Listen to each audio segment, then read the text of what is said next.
Good morning बच्चों। हम NCERT की भूगोल की बुक पढ़ रहे हैं जो क्लास 10th की है। इससे पहले के वीडियो में हमने चैप्टर 5 खनिज एवं ऊर्जा संसाधन का फर्स्ट पार्ट पढ़ा था। आज हम इसके दूसरे पार्ट को पढ़ेंगे। जैसा कि चैप्टर के नाम से ही दो टॉपिक का पता चलता है। खनिज के बारे में हमने जान लिया, अब ऊर्जा के बारे में जानेंगे। इसमें ऊर्जा संसाधन के प्रकार और उसके विशेषताओं के बारे में पढ़ेंगे और साथ ही साथ परंपरागत ऊर्जा संसाधन कौन कौन है, इसका उपयोग किस प्रकार करना चाहिए, इसके बारे में भी जानेंगे। हम सभी जानते हैं कि हमारे सभी कामों के लिए ऊर्जा की आवश्यकता होती है, चाहे खाना बनाना हो, चाहे गाड़ी चलानी हो, या रोशनी या ताप की ज़रूरत हो, चाहे उद्योग में मशीनों को चलाना हो। इन सभी कामों को करने में ऊर्जा की आवश्यकता होती है। ऊर्जा संसाधन क्या है? जिन संसाधनों या खनिजों से हमें ऊर्जा प्राप्त होती है उसे हम ऊर्जा संसाधन कहेंगे। हम ऊर्जा का उत्पादन अधिकतर ईंधन खनिजों से करते हैं, जैसे कोयला, पेट्रोलियम, प्राकृतिक गैस, यूरेनियम और विद्युत आदि। इन सभी ईंधन खनिजों से हम ऊर्जा हासिल करते हैं और इसे अपने कामों में प्रयोग करते हैं। आइए सबसे पहले ऊर्जा संसाधनों के प्रकार के बारे में जानेंगे। ऊर्जा संसाधन को दो वर्गों में बांटा गया है, एक परंपरागत साधन और दूसरा गैर परंपरागत साधन। परंपरागत संसाधन ऐसे संसाधन होते हैं जिनका इस्तेमाल हम सदियों से करते आ रहे हैं, यानी प्राचीन काल से ही हम इसका इस्तेमाल कर रहे हैं। ये अधिकतर आणविकरण योग्य होते हैं, जैसे लकड़ी, उपले, कोयला, पेट्रोलियम, प्राकृतिक गैस और विद्युत। विद्युत में जल विद्युत और ताप विद्युत दोनों शामिल हैं। उपले यानी गांव में लोग गोबर से गोल गोल बनाकर सुखाते हैं और उससे खाना पकाते हैं, इसे ही उपले कहते हैं। आपने भी देखा होगा। अब दूसरा है गैर परंपरागत ऊर्जा संसाधन। ये ऊर्जा के ऐसे संसाधन होते हैं जिनका इस्तेमाल हमने अभी हाल में ही शुरू किया है, यानी वर्तमान में हम इसका प्रयोग कर रहे हैं। ये सभी नवीकरणीय योग्य संसाधन होते हैं। इन गैर परंपरागत संसाधनों में सौर, पवन, ज्वारीय, भूतापीय, बायोगैस और परमाणु ऊर्जा शामिल किए जाते हैं। अब हम परंपरागत ऊर्जा के जो स्रोत हैं उनके बारे में एक एक करके जानेंगे। इसमें सबसे पहले कोयला के बारे में जानेंगे। आप सभी जानते हैं कि कोयला जीवाश्म ईंधन है। हमारे देश भारत में ऊर्जा की आवश्यकताओं को पूरा करने के लिए जो संसाधन है, इसमें कोयला बहुत ही महत्वपूर्ण ऊर्जा संसाधन है।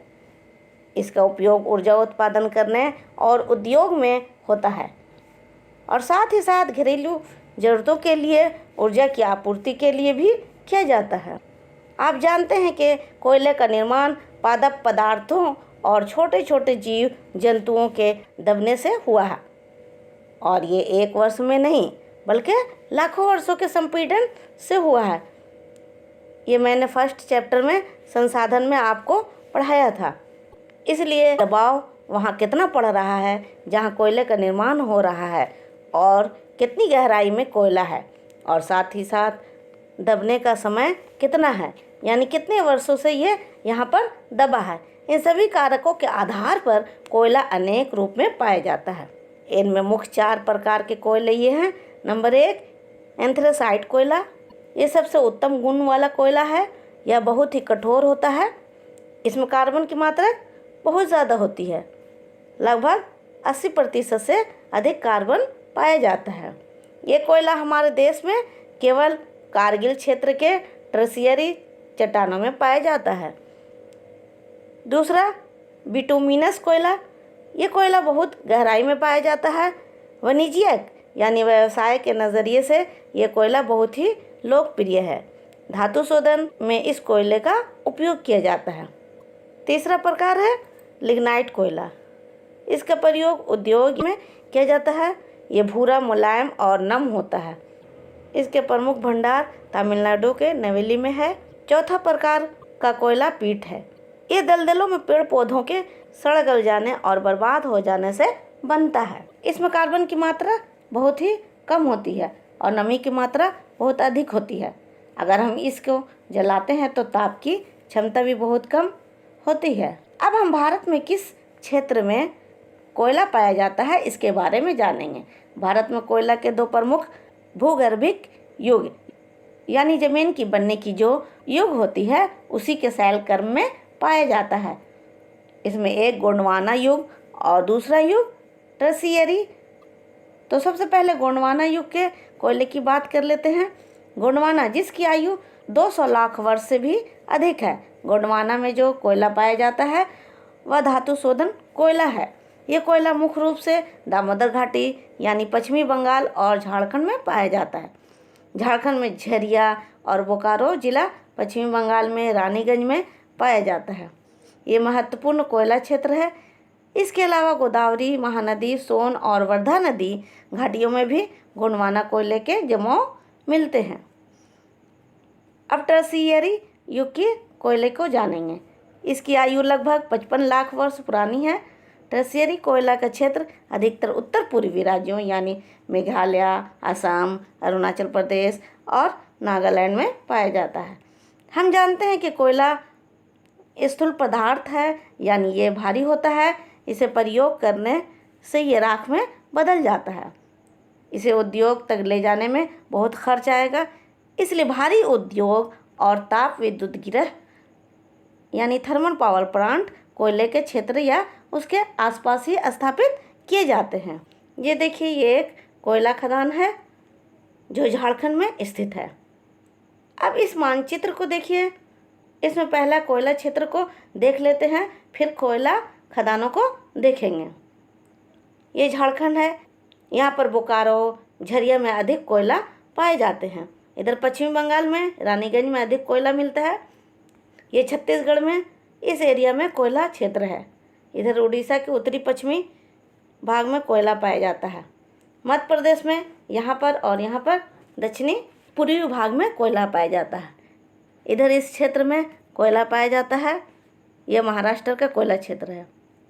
कोयला कुछ क्षेत्र तेलंगाना और आंध्र प्रदेश में यहाँ पर, ये देखिए, यहाँ पर पाए जाते हैं। तमिलनाडु में इधर पूर्वी क्षेत्र में कोयला पाया जाता है। यहाँ लिग्नाइट कोयला पाया जाता है। अब इधर देखिए, इधर उत्तर पूर्वी राज्यों के इन इलाकों में कोयला पाया जाता है। इधर असम, मेघालय वगैरह में कोयले के क्षेत्र पाए जाते हैं। अब कोयला के खाने भारत में कहाँ कहाँ हैं इसे भी मानचित्र में देख लेते हैं। यहाँ पर झारखंड में कोयला की बहुत बड़ी खानें हैं। यहाँ पर पश्चिम बंगाल में कोयला की खान है। इधर उड़ीसा में और इधर छत्तीसगढ़ में भी कोयला की खान है। मध्य प्रदेश में यहाँ पर कोयला की खान है। ये देखिए, अरुणाचल प्रदेश में कोयला खान और ये तमिलनाडु में यहाँ पर कोयला की खान है। इधर देखिए, उत्तर पूर्वी राज्यों में भी कोयला की कुछ खानें हैं। यहाँ पर इस क्षेत्र में कोयले की खानें हैं। मानचित्र द्वारा कोयला क्षेत्र और कोयला खानें कहाँ कहाँ हैं ये आपको समझ में आ गया होगा। अब आगे बढ़ते हैं। अब एक और परंपरागत ऊर्जा संसाधन पेट्रोलियम के बारे में जानेंगे। हमारे देश भारत में कोयले के बाद पेट्रोलियम दूसरा सबसे प्रमुख ऊर्जा संसाधन है। इसे खनिज तेल भी कहा जाता है। पेट्रोलियम को ताप और रोशनी के लिए ईंधन के तौर पर इस्तेमाल किया जाता है। मशीनों में स्नेहक यानी ग्रीस जैसा जो चिकना होता है, जिससे कल पुर्जे घिसते नहीं हैं, डालते हैं। मशीनों में इसे डाला जाता है और बहुत सारे उद्योग में पेट्रोलियम को कच्चा माल के तौर पर भी प्रयोग किया जाता है। भारत में ज़्यादातर पेट्रोलियम टर्शियरी युग की शैल में पाया जाता है, यानी 55 लाख वर्ष पुराना। ये सरंध्र और असरंध्र चट्टानों के बीच भ्रंश ट्रैप में पाया जाता है। सरंध्र यानी जिससे तेल छन कर पार हो जाता है, और असरंध्र जिससे तेल पार नहीं हो सकता है और ये तेल को ऊपर उठने और नीचे रिसने से रोकती है। जैसे ये देखिए, मान लीजिए ज़मीन के अंदर यहाँ पर बहुत बड़ी चट्टान है और इसमें ये सरंध्र की चट्टान है, यानी पोरस चट्टानें। ये चट्टानें तेल को अपने अंदर सोख लेती हैं और तेल इन चट्टानों से पार हो जाता है। अब ये देखिए, दूसरी असरंध्र चट्टानें हैं। यहाँ पर पेट्रोलियम जमा होता रहता है। तो इन चट्टानों से तेल नीचे नहीं जाता है, जमा होता रहता है। हम सभी जानते हैं कि ज़मीन के अंदर गर्म मैग्मा है और पानी भी है, इसलिए इन चट्टानों पर नीचे से हीट मिलता रहता है, जिससे ये तेल गर्म होकर भाप में बदल जाते हैं और प्राकृतिक गैस के रूप ले लेते हैं। हल्का होने के कारण ये पेट्रोलियम के ऊपर पाया जाता है, इसलिए पेट्रोलियम और गैस साथ साथ मिलते हैं, लेकिन कहीं कहीं केवल पेट्रोलियम पाया जाता है। भारत में मुंबई हाई, गुजरात के अंकलेश्वर और असम का डिगबोई प्रमुख पेट्रोलियम उत्पादक क्षेत्र हैं। असम भारत का सबसे पुराना तेल उत्पादक राज्य है। अब मानचित्र में देख लेते हैं। इस मानचित्र में पेट्रोलियम कहाँ कहाँ अधिक पाए जाते हैं इसे देख लेते हैं। ये यहाँ पर मुंबई हाई में और ये गुजरात के अंकलेश्वर में पेट्रोलियम पाया जाता है। इधर देखिए ये असम के डिगबोई, नगर कटियार और मोरन हुग रीजन में महत्वपूर्ण तेल उत्पादक क्षेत्र हैं।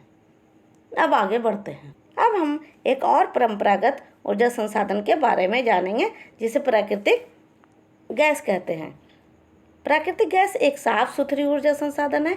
इसमें कार्बन डाइऑक्साइड गैस कम निकलता है। यही कारण है कि इसे पर्यावरण अनुकूल और वर्तमान शताब्दी का ईंधन माना जाता है। ये पेट्रोलियम के साथ साथ पाई जाती है और अलग से भी पाई जाती है। इसे एक तरफ हम ऊर्जा के साधन के रूप में प्रयोग करते हैं और दूसरी तरफ पेट्रोल रसायन उद्योग में कच्चे माल के रूप में इस्तेमाल किया जाता है। प्राकृतिक गैस के खास क्षेत्र मुंबई हाई और खंभात की खाड़ी है। अंडमान निकोबार द्वीप समूह में प्राकृतिक गैस के विशाल भंडार पाए जाते हैं।